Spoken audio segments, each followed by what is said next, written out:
मेहरबानी अमर इकबाल साहब, स्टेज ते वेठल प्रोफेसर शाह अब्दुल लतीफ़ यूनिवर्सिटी खैरपुर जा, साईं गुलाम अब्बास बमरू साहब, मुख्तियार मलिक साहब, अॼोकी रिहाण जो ख़ासि महिमान असांजो कुर्बान मंगी साहब, ऑर्गेनाइज़र फ़िदा वसाण साहब, हेठि वेठल दोस्तनि में मुमताज़ बुखारी साहब, मोज़िज़ अदीब शाइर, लेडीज़ एंड जेंटलमैन, कुर्बान जी शख़्सियत जे हवाले सां अवां सभु दोस्त उनखे जीअं सालनि खां सुञाणो था। आउं बि गुज़िरियल 21 सालनि खां कुर्बान खे सुञाणा थो पियो, पर अॼु आउं कंहिं नए कुर्बान सां तव्हांखे मिलाइणु चाहियां थो, छाकाणि त इहो कुर्बान जेको तव्हांजे साम्हूं वेठो आहे, इहो कुर्बान जेको तव्हां रोज़ु ॾिसो था, ऐं इन खां हिकिड़ो मुख़्तलिफ़ कुर्बान तव्हां सां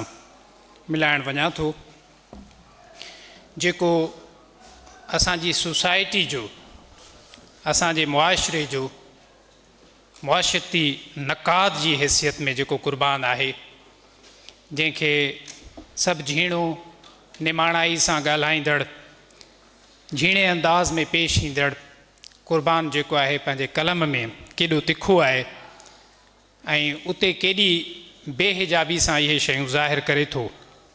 ऐं संदसि किताब अमेरिका में 31 ॾींहं जे हवाले सां कुझु शयूं तव्हां सां शेयर करणु चाहींदुसि।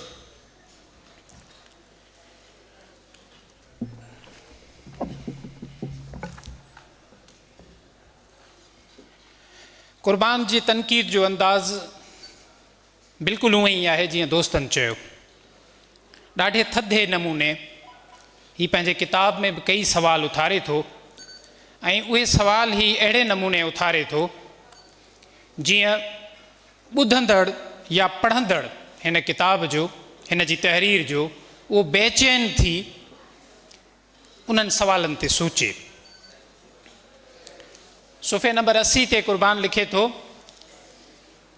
त फ़रीद ॿुधायो, मूं कंहिं जाइ ते गाॾी पार्क कई हुई ऐं इतफ़ाक़ सां संदसि गाॾीअ खे कंहिं ॿी गाॾीअ जो धकु लॻी वियो ऐं उनखां पोइ उन गाॾीअ जी मालिक औरत मुंहिंजी ॻोल्हा करे मूंसां मिली ऐं मूंखे मुंहिंजो नुक़सानु भरे ॾिनो। इन ई वाक़िए ते मूंखे पंहिंजो मुल्क यादि अची वियो, कुर्बान चवे थो, इन ई वाक़िए ते मूंखे पंहिंजो मुल्क यादि अची वियो जिते कंहिं राह वेंदड़ खे टकर हणी ज़ख़्मी हालत में तड़पंदो छॾे बि गाॾियुनि वारा बीहंदा आहिनि।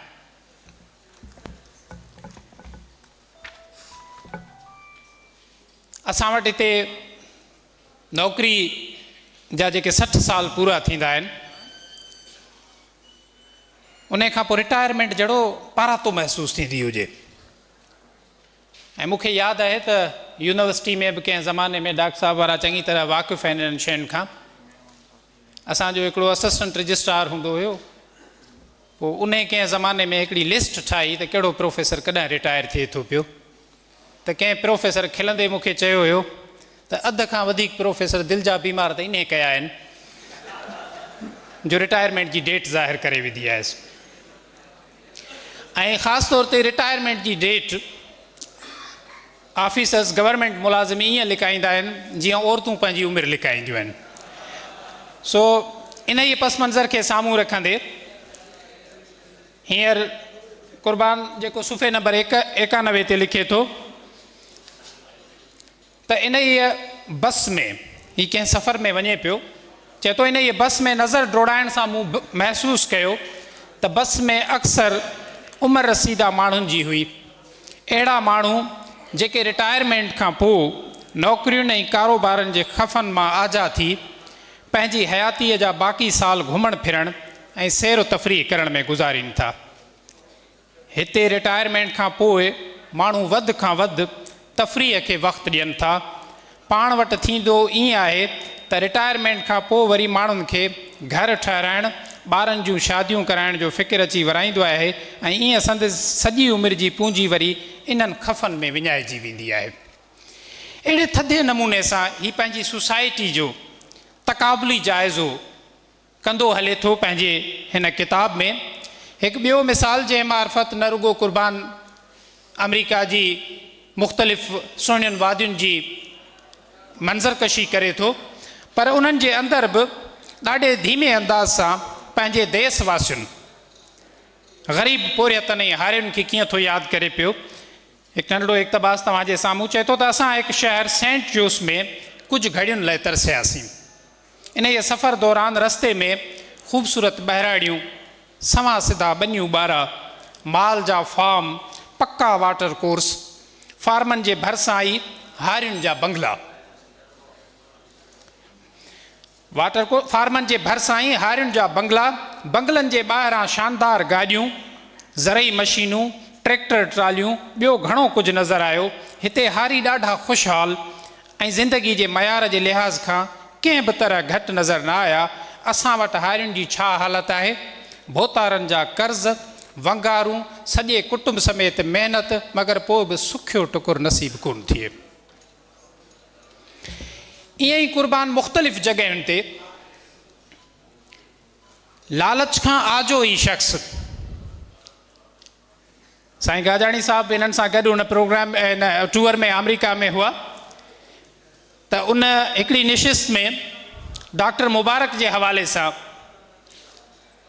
जॾहिं गाजाणी साहब उते कमरे में पहुचे थो त ॿुधे थो त भई डॉक्टर मुबारक जेको आहे सो कुझु दोस्तनि खे फ़ोनूं करे पियो त क़ुर्बान वटि सिंध चिल्ड्रेन अकेडमी जे नाले सां हिकिड़ो स्कूल, हिकिड़ो इदारो, इंस्टीट्यूशन आहे ऐं सिंध खां ई दोस्त आयो आहे त इन जी कंहिं अकेडमी जे हवाले सां जेका आहे सा मदद बि थियणु घुरिजे। त उन ते संदसि दोस्त गाजाणी साहब उनखे मना कंदे चवे थो त तव्हां इहा शइ क़ुर्बान खां पुछी आहे, तव्हां उन जे मिज़ाज खां वाक़ुफ़ु आहियो त छा हू इहा शइ क़बूल कंदो? ऐं उनखां पोइ हू ॿई गॾिजी जॾहिं क़ुर्बान वटि अचनि था त उहो क़ुर्बान जेको आहे सो फंड क़बूल करण खां इनकार करे थो। ऐं अहिड़े नमूने सां असां वटि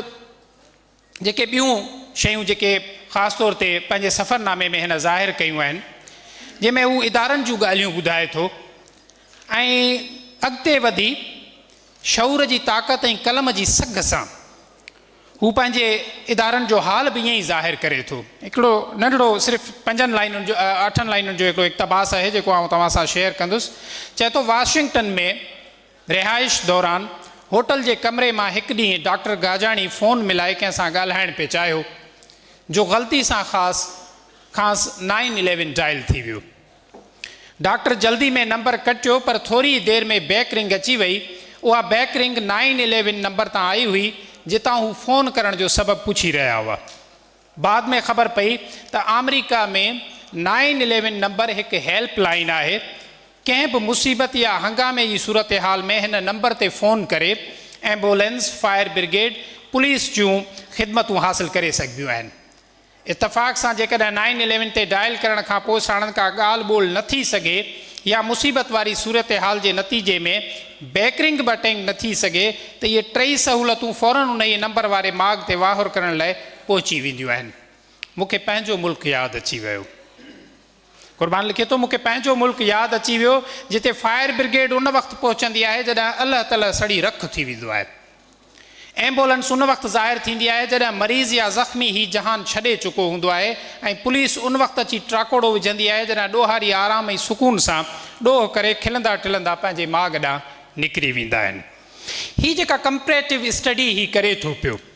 हीअ जेके ख़ामोशी सां क़ुर्बान सवाल उथारे थो पियो, उन में शागिर्द हुजे, उन में पॉलिटिशियन हुजे, उन में डॉक्टर हुजे, उन में ब्यूरोक्रेट हुजे या जेको आहे सो ज़िंदगी जे ॿिए कंहिं बि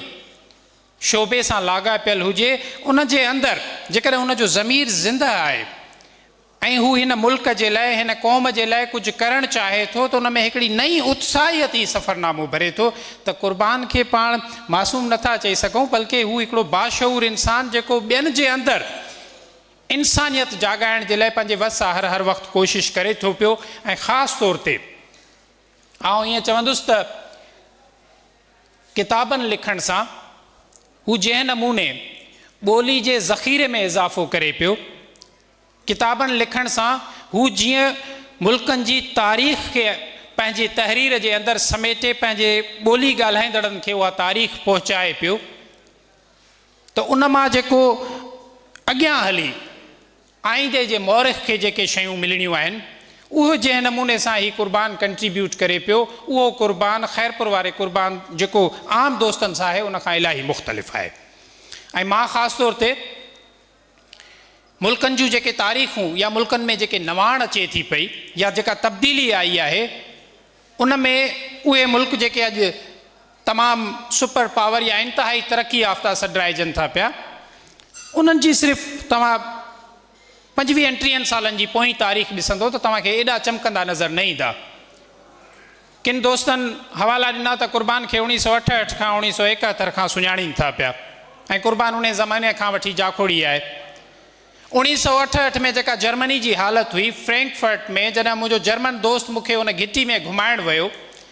त उन मूंखे ॿुधायो त हिन घिटीअ में छाकाणि हू तक़रीबन 75 इयर्स जो राइटर आहे अदीब आहे असांजो बाद में मुसलमान थियो अहमद नालो आहे त basically he is a German. त उन मूंखे ॿुधायो त 1968 में हिन घिटियुनि में असांजूं पुलिस सां चकरियूं थियूं आहिनि जेके असां पंहिंजे औरतुनि ऐं पंहिंजे हुकूक जे हवाले सां जेके आहिनि से उहे शयूं उते करण जी कोशिशि कई पई। ऐं अॼु जर्मनी कहिड़ी सूरत हाल में आहे ऐं असांजे साम्हूं आहे त हू यानी यूरो खे सॼी यूरोपियन यूनियन छॾण लाइ तयारु आहे पर जर्मनी उनखे सर्वाइवल ॾिए पियो। त मुल्कनि जी तक़दीर खे बदिलाइण वारा जेके माण्हू आहिनि ऐं उन्हनि खे उत्साहियत में पैदा करण वारा जेके माण्हू आहिनि उन्हनि में इन्हनि क़ुर्बान जहिड़नि दोस्तनि जो रोल हूंदो आहे। क़ुर्बान जिन जो बि दोस्त आहे उहे सभु जेको आहे सो उन सथ जा साथी आहिनि ऐं तव्हां सभिनी खे मुबारकूं हुजनि त क़ुर्बान जहिड़ो साथी असांजो दोस्त आहे। तव्हांजी महिरबानी।